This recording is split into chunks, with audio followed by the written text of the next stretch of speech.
While the eyebrow singeing pyrotechnics from the war machines was breathtaking, and the passion of the artilleryman inspired a kind of pro revolution attitude I think we could all really get behind at the moment, the real takeaway for me was viewing the Museum of Archaeology.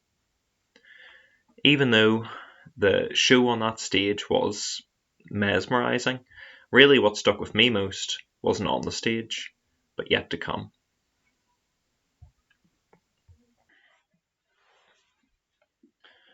And as we went around this museum, as we went around in Dublin, you know, bottom the bottom floor of the museum is around the perimeter, like tools, you know, kind of Stone Age, like flint knives and arrowheads and that type of thing. And the collections of these details, you know, they always have like wee plaques and stuff beside it and the predicted locations for where they were found. And a lot of the stuff was like really close to the where we were, you know, or close to like where we were born, even where we've lived a great amount of our lives. Which was just a really odd connection, you know, like you kind of forget that stuff might be sitting at the bottom of a river or something like that, you know, or like the river you would look at every day would hold all these like artifacts of time. But you know, really, as we were going and looking at all these objects, something that stood out to me was a sheath that someone made for their knife, and it was like obviously the perfect size for their knife and everything, and they had the handle of the blade was like to their palm, you know, like kind of sat shaped for holding it. And I just thought, you know, to go out and do that, to get this sheath, to work on the leather, to work on the material like every day, you know, to like beat it and cut it and tan it and do all that Skyrim action.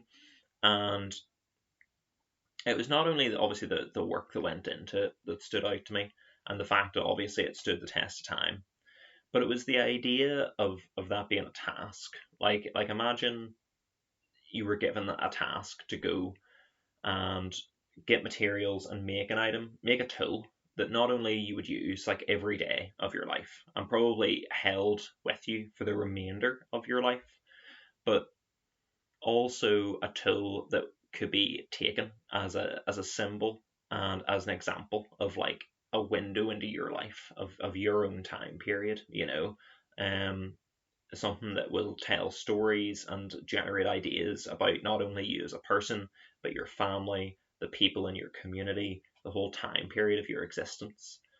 And it just really was like, I don't know what it'd make. You know, obviously I'd probably write a poem or something silly. But yeah, it just really hit me with being around all of these tools. And in the center, there was like all these gold pieces of gold and stuff, gold jewelry and all. A lot of them had been like dumped into the earth as sacrifice, seemingly, or like an offering. And it was just these collections of tales, these collections of humanity that still existed. You know, predominantly the other one that stood out to me was like this necklace. It was like a black beaded necklace. And I forget the term of the material. Unfortunately, I'm gonna see about fact checking that.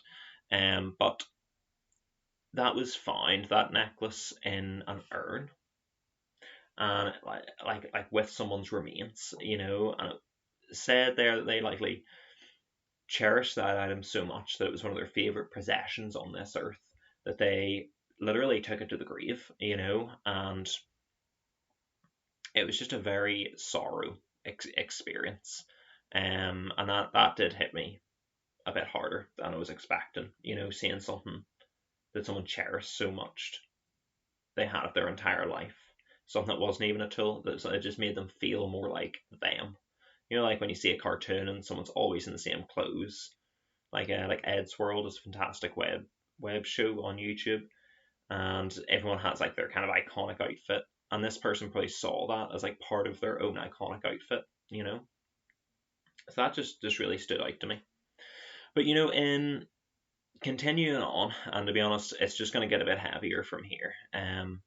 Continuing on, the next thing we really went and viewed was the bog bodies. Now, the bog bodies are essentially that they are bodies of people that were preserved in bogs for like centuries, like an insane amount of time. And the preservation of these people, again, I'll see about putting some images here, but I'm not going to be putting too much because it is quite intense. And the bog bodies was essentially all of that before, all of that connection to people and craft and story, and just amplified it all. It just amplified everything. One, you're staring at a person, you're like looking down at a person, and a few of them had, their head and stuff remained. One person was just like a torso, and it is just extremely draining to because to do it right, to be respectful, and to take the time in the exhibit. You really got to be with these people, and you're reading into some of the most interesting and also hard things. Like the guy that was just a torso, he had like his arms and his hands as well, and his hands were like remarkably well preserved.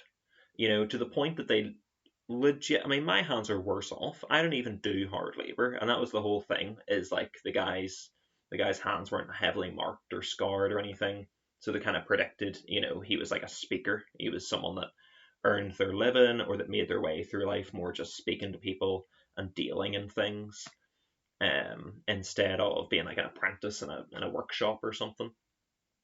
But literally, like if you look at your own hands and see how plush the skin is, or see how the skin would come out and puff against where the flesh is weak, um, you can literally see that on his hands. Like it was just honestly, if you've ever had to use like the tea bag or the coffee staining method, and like a bit of homework or something in school, you need to make a letter look like it's really old, and you cover it in coffee or you like dab tea bag over it. It honestly just looked as if the hands and stuff had been treated in that same way. It was insane. But to get back to the point, the stories that were kind of told throughout the progression of these bodies in the exhibit, like I said, you have the insight for your man there and his hands. There's another guy that had his hair was really well preserved. He actually had kind of like a ponytail type of thing, and he had like gel in his hair. Like they were able to find that he had gel and trace that back to France. Like he had French hair gel, which is just so there's elements there of its fashion that he chose, of probably an ego that he had, a sense of identity and doing himself up and not being a disheveled person. There was interest there, there was probably pursuit of finding a partner of some form and getting yourself better and more fashionable for that.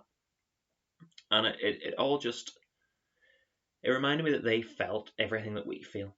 They felt the hope and the ego and the fear and the love and the anticipation and the dread and all of that is it was just such a connection to all of that, especially you see some of the poses and stuff that they were kind of in, because again the bodies for the most part it seemed there it talked about them passing from basically being a ritualistic sacrifice, which I go much deeper into in the article, but some of them were like strangled, or disemboweled and really intense stuff, but it was kind of not all the time a punishment or something. Sometimes it was seen as like an honor, like sacrificing yourself for the community, for the people that you love, and essentially a hope that the season that you would have a better offspring, not offspring, but you know what I mean. You would have a better season or whatever with the land and everything.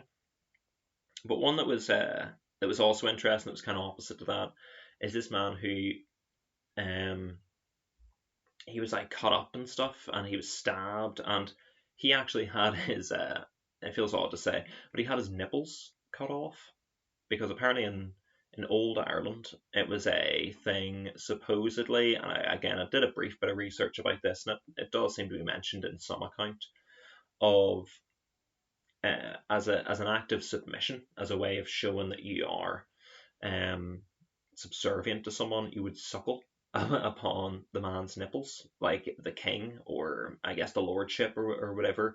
Um, So they take that act that man, was mutilated in that way, with them removed as part of his death, or possibly earlier, I suppose. It is like a sign of disrespect, like a sign of taking away the opportunity of earning respect, or the opportunity of presenting others' subservience to you, and that was removed as a sign of disrespect to that person. And that was just so. I mean, that's just so interesting. If you look at the world now in terms of ego and power, and the amount of people that want to feel others have, subservience to them, which I think is extremely prevalent in the stuff I've talked about before, hustle culture, and this join my war room and be a soldier rank and earn your way up to a general rank, and all that crap. But yeah, all of that really hit me. All of that really hit me. And then anyway, look, we'll move on to some lighter stuff. For the lighter end of the season, I suppose what we finished off our day on was the Egyptian exhibit. The Egyptian exhibit was really, really nice, I gotta say. There was like 50 school kids running around with quizzes on their phones just trying to get answers, and there was also like the loudest construction in the world next door. But that is what it is. It was still good. It had the typical Egyptian stuff. It had mummies and the religious artifacts, and I mean even the cats were mummified. I know that's something that's on Horrible History before, but actually seeing a cat, and they even stated that it's possible the cats were bred just for mummification. It's like whoa, what's that about? But to be honest, I was really drained when I got to that exhibit. It took so much out of me doing the whole bog bodies thing, going around all the rest of the place beforehand, that by the time I got there, I was pretty drained. So I'd like to just tell you about my partner's main takeaway from the Egyptian exhibit, which was this little makeup palette that had been carved, and it was actually carved by a little boy, and he carved it in the shape of a fish because he really loved fish, and it was like well used. It was well worn in terms of its condition, and we just kind of stood there for a wee minute, just thinking about the life that was behind this palette. Because this wee boy, obviously he loved watching the fishes in the shallow water when he went with his father, and I'm sure he loved preparing and watching the different dishes of fish be cooked. I'm sure he covered his walls in drawings of chalk fish and stuff like that, and to take the time, to not, because it was unique apart from the other palettes at the time because of that shape. Most other ones were just like a slate, or it was like a face or something, so you could like put the makeup on a face, that was a palette. And it was just the idea of him spending all this time, hour after hour, like carving the wee lines into it, getting it just right. And then after that, the fact that it became, again, one of his favourite items. It became something that he used over and over and over again, whether he was dressing up for an event, whether he was playing, like playing warrior, whether he was helping someone, his family with makeup stuff that they had to do for a traditional ceremony or something like that. It spoke so many volumes about this person's life in a plate of text like that, and it was amazing. It really was, and it was just such a reminder to our people of the past. I mean, I'm not Egyptian, but just to people in general of the past. And really, that's what I wanted to finish on about speaking. Is all of this gave me such a connection. I felt to humanity, to people, and I really cherish that experience so much. And I fear, as we continue to improve with technology, as we continue to take all of those tools and reduce them down into technology, and we become more and more reliant upon things that we don't understand and things that aren't human. We let our human relationships, we let our romantic opportunities, we let our opportunities for friendship come down to these apps, come down to an algorithm, come down to someone else determining our chances of success within such important realms of life. I mean, feeling a connection to people socially, feeling a sense of community, and obviously the romantic connection. I mean, they're some of the most key relationships that you will ever hold in your life, and the fact that we are becoming more and more and more dependent on technology across every way, from young people, young men, being trapped by these fully validating, AI like girlfriends and partners and stuff, and between the people that aren't fallen because they're essentially children fallen victim to those things, the people that aren't, the people in their 20s like myself or through your 30s, when you're trying to date in this app world, this algorithm world. I mean, I've never had to do it. I've never had to do that experience. Thank the Lord I have my wonderful partner. And it just seems horrible. From the men just swiping on everything to try to just get the best odds and see what they can match, to the fact that there's like what, three times as many men as women or something like that on these platforms. And then that doesn't even take into account all the women profiles that are actually bots or AI ran people that are just trying to funnel you into like a content system or a scam. So honestly, I was thinking about that wee boy's life with the fish. And I was thinking about all the stories I imagined him from that little plaque that told me that information. And then I was thinking about all of these people, and I was thinking, our life couldn't even be more different from that wee boy's. Except it could. It could be more different, And as we continue to delve into this full embrace of technology for it to soothe every part, from our romantic interests to our friendships to our entertainment, just being like 6 seconds to 30 to 2 minutes of like short little crap, like useless facts about Breaking Bad or about LeBron James's golfing hobby, and it's the only thing in it is the intention to steal your time for their purpose. And honestly, that's really the takeaway, I suppose, is to be more human, to go out and remember your connection with people, because remember, these machines won't remember us. They don't remember our joy, or our fear, or our sorrow. They just remember our data, and they're not here to help us. They are here as a mission from other people who have poor intent to the highest degree. Oh, so yeah, maybe it's time, we stop rushing forward and we start looking back. And then we'll all be a bit happier at least. All right. Once again, thank you for joining me on an attempt to understand. Obviously, I have had the sun coming in this entire time and it is about to blind me. So I will get going. Hopefully the TV pictures, animations, or whatever worked out for this episode. We'll see how that goes. And if it looks great, fantastic. As usual, if you've had a great day, I hope you continue having a great day. Congratulations. If you're not having a great day, that's all right. Maybe it will be better in the next section of your day, in the evening, or the next part.